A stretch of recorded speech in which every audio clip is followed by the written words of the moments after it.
各位观众朋友，很兴奋来到了百富的蒸馏厂，而且百富呢有著名引以为傲的5个工艺。第一个就是自种大麦，他们有买超过1000英亩的地，都是自己种大麦。第二个就是它的制桶工艺，他们的首席制桶师麦当劳先生，他说过一件事，他用手就可以摸出到底是美洲橡木还是欧洲橡木。他还曾经来过台湾。第三个就是地板发麦工艺，是少数还拥有这个工艺存在的人哦。第四个呢，就是他们的铜匠。其实酒厂很少拥有铜匠，我们蒸馏器是不是都需要维修？百富拥有自己的铜匠，可以让他们蒸馏这件事情呢更加的顺畅。最后一个就是引以为傲，就是首席调酒师 David Stewart 已经在百富蒸馏厂超过60个年头，而 Casey 呢，他从2014年加入了百富蒸馏厂开始呢，成为大卫史杜华的嫡传弟子，而现在目前他也正式成为首席调酒师，而且呢，百富的密斯加雪莉桶，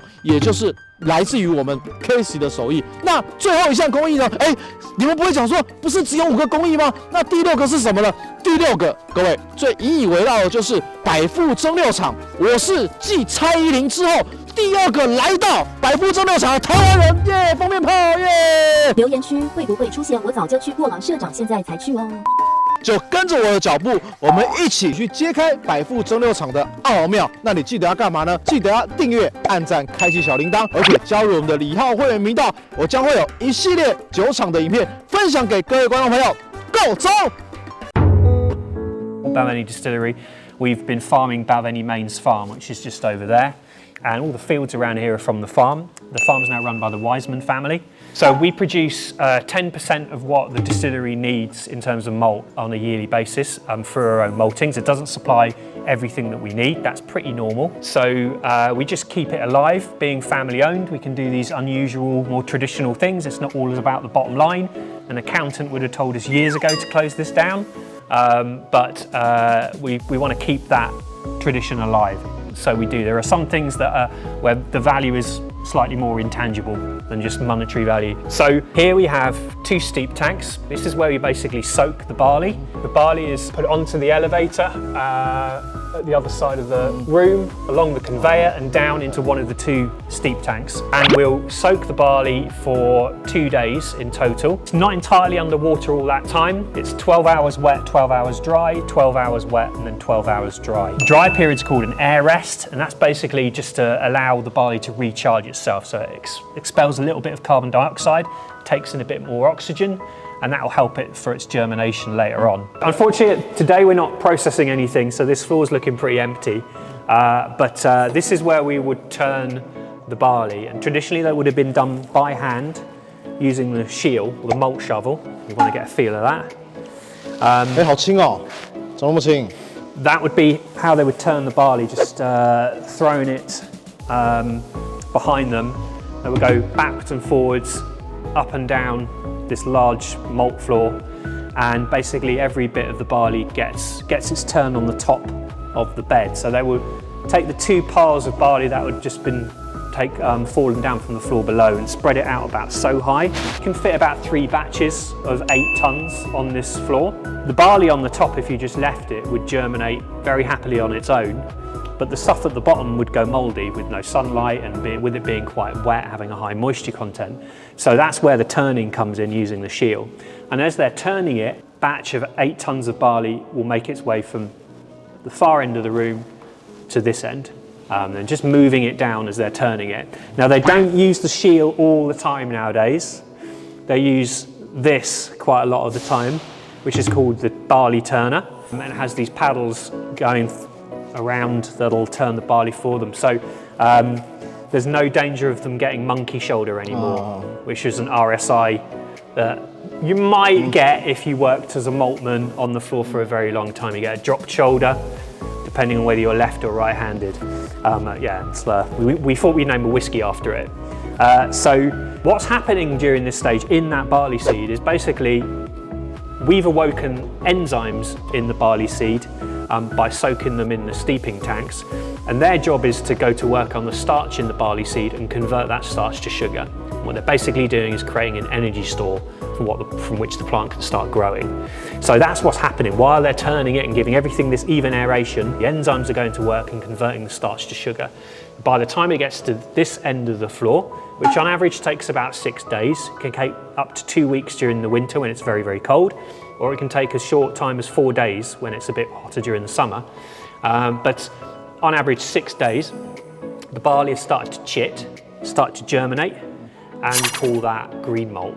Now, they will still turn it, but the turner and the shovel are no good for that because it's started to germinate and it has these rootlets coming out of it. It just clumps together in lumps.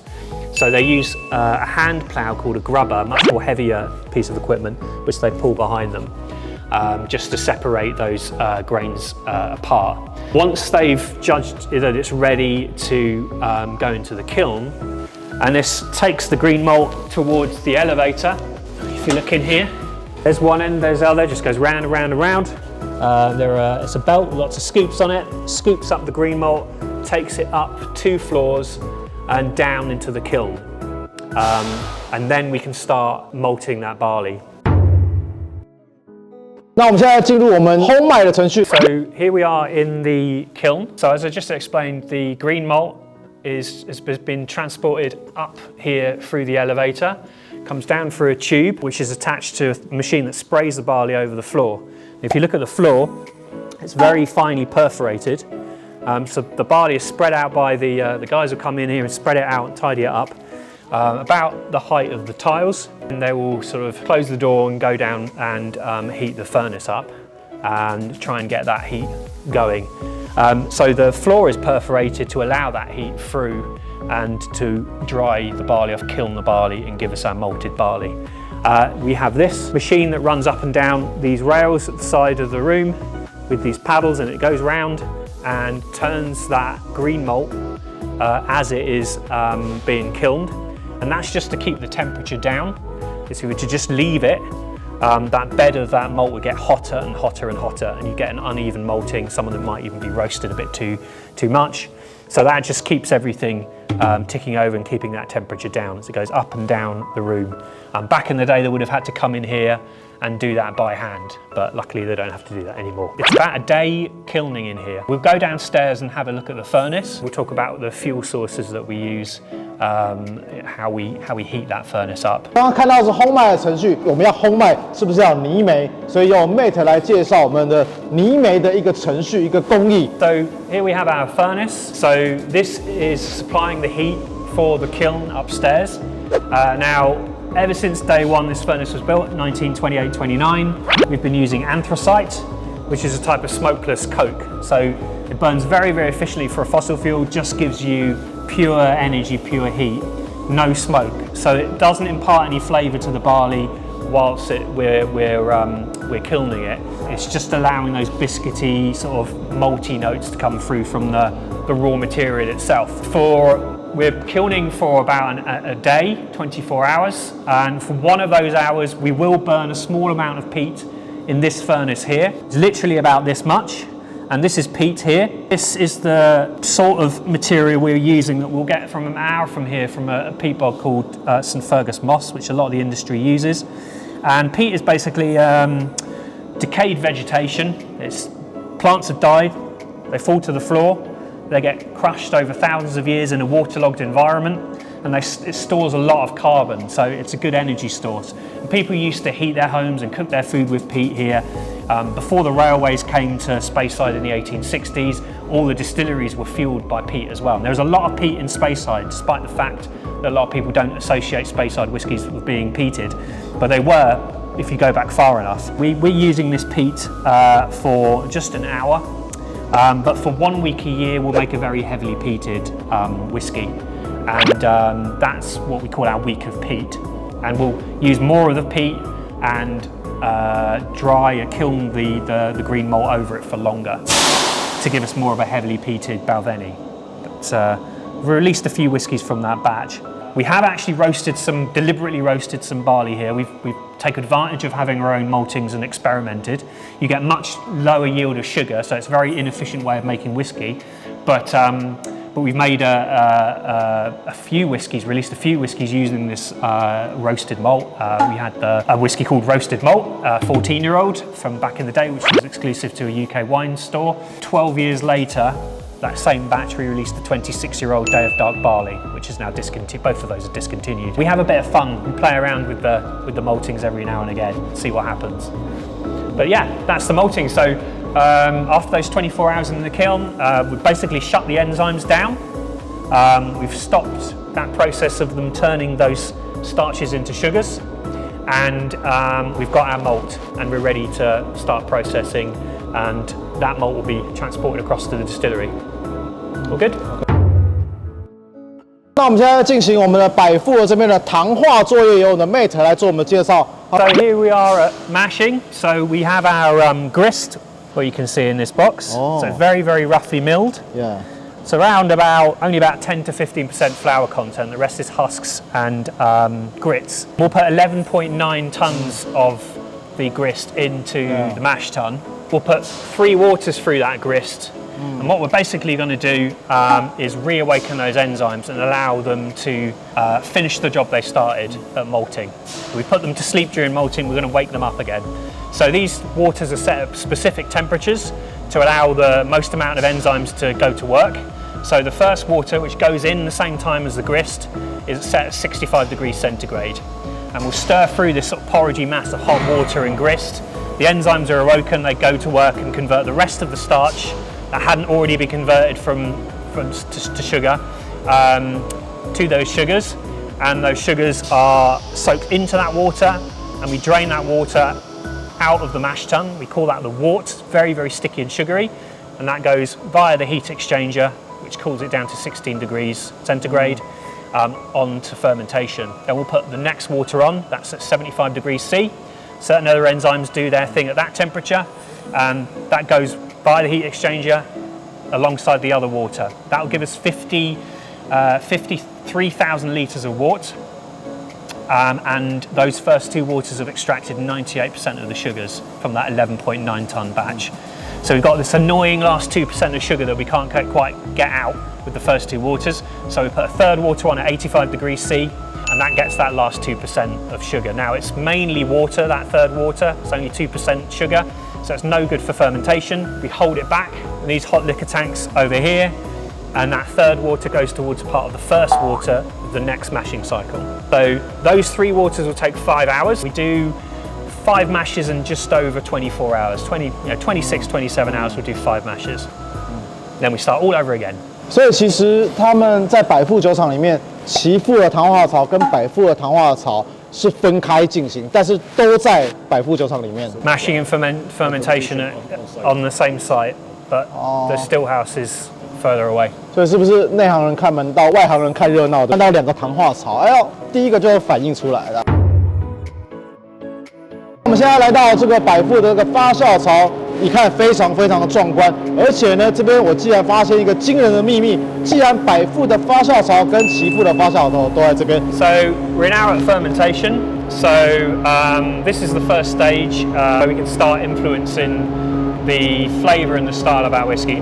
Other than the malting stage for that week of peat where we're imparting that smoky flavour through malting, this is the first stage we can start impacting on the style of whiskey we're making. So we have 14 washbacks for Kinninvie, that's 9 wooden and 5 stainless steel.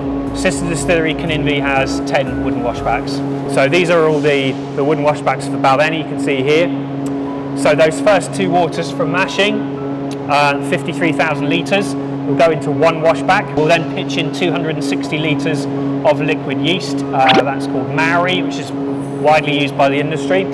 And that yeast will start feeding off those sugars we've extracted. As I said before, the worts that's going in there is very, very sticky and sugary. So the yeast likes to eat these sugars up. As it does so, it will create alcohol for us.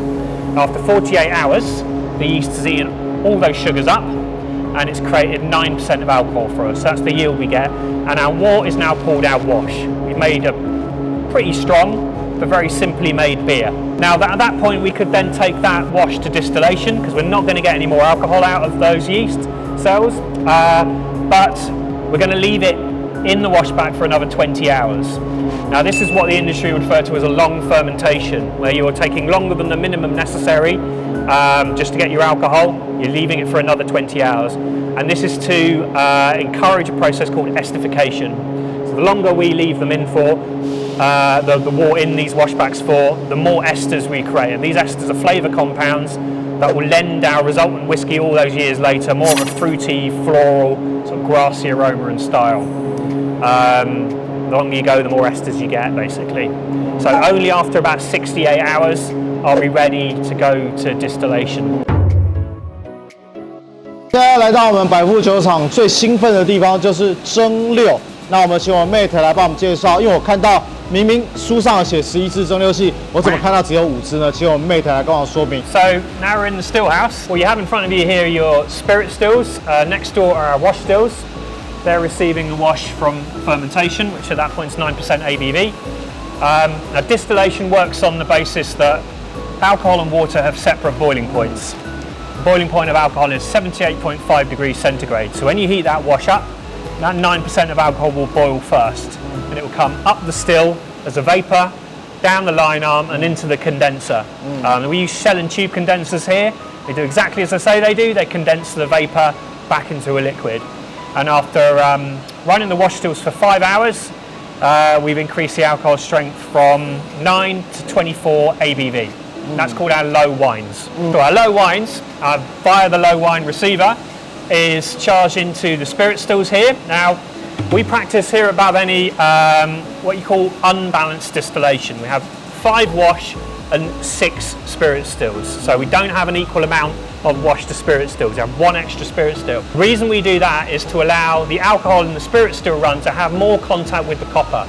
So you're splitting the product of 5 stills between 6. This is something we do nearly all our distilleries. We go for it in a big way more at Kinninvie and Glenfiddich, where we have twice as many spirit stills to wash stills, but here we've just got 1 extra. But these are the biggest stills we have out of the 3 distilleries on site. They're quite tall and they have very large reflux bowls, and that's to increase the copper contact as well.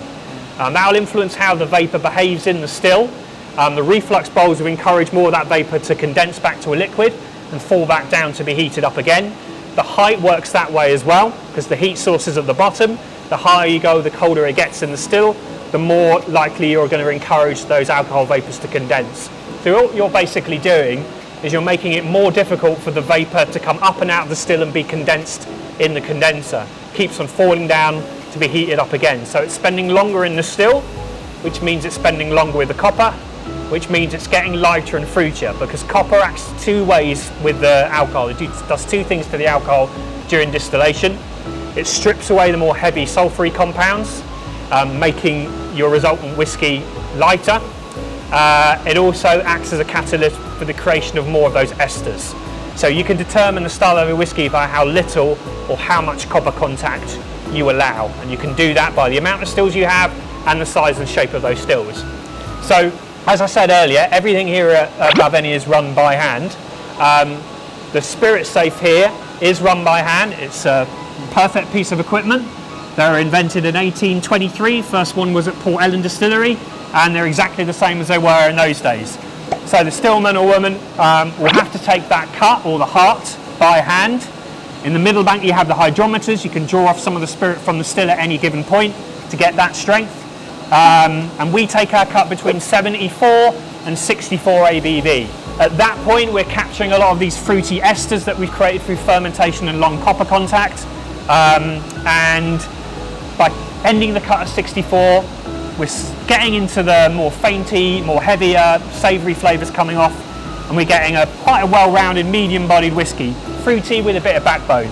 The men and women will take that cut by hand by turning the handle, directing the first half hour of the run, the 4 shots, into the faints receiver, and then when the hydrometer is telling them that we're on 74% alcohol coming off the still, they turn the handle and they're in spirit and they're directing that middle cut to the spirit receiver. Our middle cut here is about 4.5 hours long. Towards the end of that time, they'll take more readings with the hydrometer. If it's showing at 64 ABV, when the next lot of low wines comes into the spirit stills, the previous lot of faints will go in and we'll start the whole process again. And that middle cut's overall strength is about 70% ABV. 好了，我们现在目前来到百富的制桶区。百富最耳熟能详的就是它自己有自己的桶匠。So, welcome to the cooperage. Balvenie Distillery is situated on a 1,300-acre site. We're pretty much self-contained, and we have our own cooperage. So, this cooperage services and repairs all the casks that we use in mature our stock for Balvenie and Glenfiddich and Canninby. And we're stood here in the yard with a lot of these different cask types, barrels and butts and hogsheads. These casks are all ready to be filled. They've all been repaired by the coopers. Cooperage is just here. There's a yard at the other side of the cooperage, which consists of the casks that need repairing. But basically the casks come one end of the cooperage and are repaired and come out the other. So we have a team of 20 in the cooperage. We have 11 coopers, 4 apprentices. It's a 4-year apprenticeship, and 5 support team workers. Each cooper has their own bench, which has a computer terminal connected to. Every job is logged onto the system. Every cask has a barcode that will tell you essentially the medical history of that cask, you know, what happened to it, what was done to it, who repaired it and when. So it's the cooper's skill. The cooper will take a cask from one side of the building, take it to their bench, and it's the cooper's skill that enable them to tell what needs to be worked on.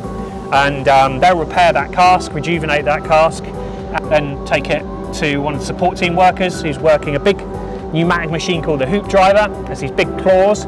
This drives these metal hoops a little bit tighter than the cooper can do by hand, just to make sure that the cask is more watertight. Then it will go next door to that, where another support team worker will blow air and water through that cask, just as you would when you're testing in a tube for a bike. See if you get any bubbles coming out, any gaps in the cask, they know it's not watertight, and they'll fix it up and just tighten it up a bit more and make sure that it is. Past that test, it's now on another pallet at the other side of the building, and the forklift will take it into this yard. And next door to the cooperage, really handily placed, is the filling store, where all the new make spirit from the distilleries is pumped down to, and new make spirit is filled into casks. 因为我们今天是参与75英镑的这个 tour， 那75英镑的话，它每天的话是平日早上10点跟下午2点都可以参加这个 tour， 但是它1到2月的时候只会开放一场，就是只有下午2点的时候才可以参加这个 tour。那75英镑的行程结束完以后呢，到品饮教室我们可以喝到这5款酒。那我看到一个非常非常惊艳的地方，它竟然可以喝到30年，哇！75英镑这个竟然可以喝到30年，我吓到腿都软掉了，怎么会这样子？太厉害了！那如果呢，你是开车来的话，那怎么办呢？